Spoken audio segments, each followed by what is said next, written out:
જાણીતું બની ગયું છે। શહેરમાં ચોમાસા પછી રોડ ધોવાઈ ગયો છે। જે રોડ તેની કપચી છૂટી ગઈ છે। રોડના કામમાં કેવી ગુણવત્તા રાખી હશે તેના પર સવાલો ઊભા થઈ રહ્યા છે। ઝી24 કલાક ટીમે જ્યારે રિયાલિટી ચેક કર્યું, અનેક ત્રુટીઓ સામે આવી છે। જુઓ અમદાવાદના ખખડેલા રોડ પર શું પરિસ્થિતિ બની રહી છે, આવો જોઈએ, જાણીએ, સમજીએ।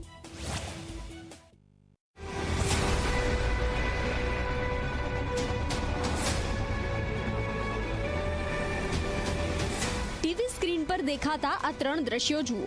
આ દ્રશ્યો રાજ્યની આર્થિક રાજધાની અમદાવાદના છે। અમદાવાદમાં રોડ અને રસ્તાનું કામ કેટલું સારી રીતે થાય છે તમે દ્રશ્યો જોઈને સમજી ગયા હશો। એવો કોઈ રોડ નથી કે વિકાસનું કામ નથી જેમાં ભ્રષ્ટાચાર થતો ન હોય। ભ્રષ્ટાચારને કારણે શહેરના રોડ માટીના રોડ હોય તેમ લાગી રહ્યું છે। રોડ પરથી કપચી હાથમાં આવી રહી છે। હવે આવો રોડ અકસ્માત નહીં સર્જાય તો બીજું શું થશે? અકસ્માત તો ઘણા થાય છે અહીંયા, નાના મોટા સ્લીપ થઈ જવા આ તે। 4 વર્ષથી કામ ચાલે છે, 4 વર્ષથી પબ્લિક કેટલી હેરાન થાય છે તમે બી જુઓ છો। કેટલી ગંદકી છે આગળના ભાગમાં જુઓ, ત્યાં સ્ટેશન બને છે ત્યાં કેટલી ગંદકી છે। તમે બીમારીનું ઘર થઈ ગયું છે મોટેરા તો હવે। ઝી24 કલાકમાં અનેક શહેરીજનોએ ફરિયાદ કરી હતી કે અમદાવાદના રોડ જોખમી બન્યા છે। રોડ પર નકરો ભ્રષ્ટાચાર જોવા મળી રહ્યો છે। શહેરીજનોની માંગણીને ધ્યાને રાખી અમે રિયાલિટી ચેક કરવાનું નક્કી। શહેરના અલગ અલગ વિસ્તારમાં અમે ગયા તો જે સામે આવ્યું તે તમારી સામે છે। અમદાવાદના સત્તાધીશો અને અધિકારીઓએ ભ્રષ્ટાચાર કરવામાં કંઈ બાકી રાખ્યું જ નથી, હદ વટાવી દીધી છે। અને વરસાદમાં તો રોડ એવા થઈ ગયા છે જાણે માટી પાથરી દેવામાં આવી હોય। પગથી કપચીને દૂર કરી શકાય એવી સ્થિતિ છે। અમે જમાલપુર, મોટેરા અને માણેકબાગ જેવા વિસ્તારોમાં ફર્યા તો ત્યાં સ્થિતિ વધારે વિકટ જોવા મળી। કોર્પોરેશને માત્ર તૂટી ગયેલા રોડ પર માત્ર થીગડા માર્યા છે, અને થીગડા પણ કેવા, પગ લગાવો તો તૂટી જાય। આવું કામ કરનારા શાસકોને જનતા ક્યારે માફ નહીં કરે। ગેરમાર્ગે દોડતા દ્રશ્યો ઝી24 કલાક શહેરીજનોને બતાવી રહ્યું છે। આપ જોઈ શકો છો શહેરના માણેકબાગ 4 રસ્તાથી શ્યામલ ક્રોસ રોડ તરફ જવાનો જે રસ્તો છે, ચોમાસા પહેલાં અહીંયા સ્ટોમ વોટર લાઇનનું કામ કરવામાં આવ્યું અને તે બાદ તેના પર રોડ પણ બનાવી દેવામાં આવ્યો। હાલમાં છેલ્લા કેટલાક દિવસથી શહેરમાં વરસાદ રોકાયો છે, ત્યારે આ પરિસ્થિતિ વચ્ચે જે રોડ બનાવવામાં આવ્યા છે ત્યાં વાસ્તવિકતા છતી થવાની શરૂઆત થઈ ગઈ છે। આપ જોઈ શકો છો હાલમાં હાથથી કપચી ભેગી કરી શકાય તે મુજબની આ કાંકરીઓ બનાવેલા રોડ પરથી એકઠી કરી શકાય છે। અને આ દ્રશ્યો ફક્ત અમદાવાદ શહેરના કોઈ એક વિસ્તાર પૂરતા સીમિત નથી।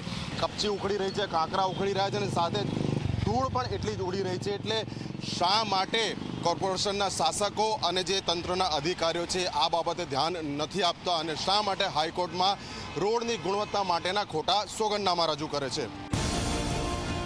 જે રસ્તાઓ કરોડોના ખર્ચે બનાવવામાં આવ્યા તેમાંથી કપચી છૂટી પડી રહી છે।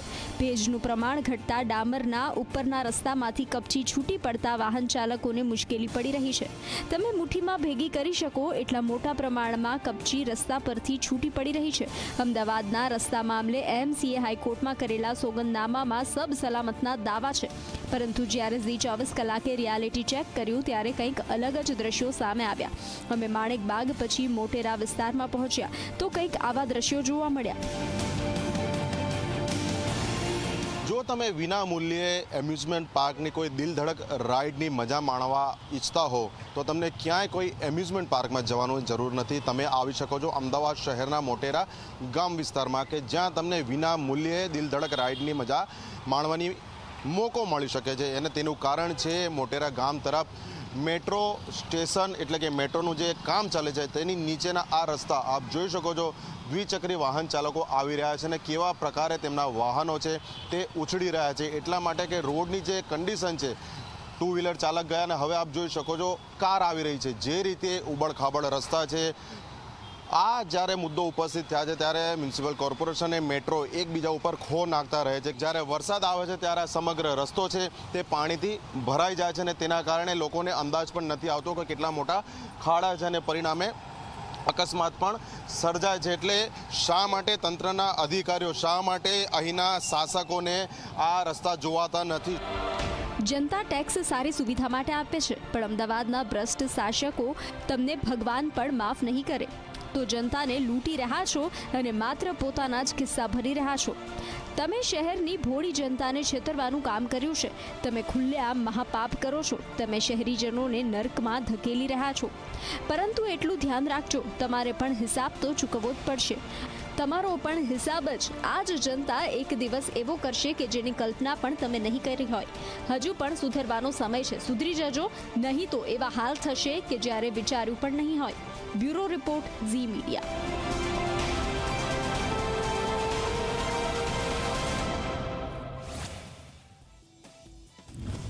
ભોલેનાથ તમે બચાવો. ગુજરાતમાં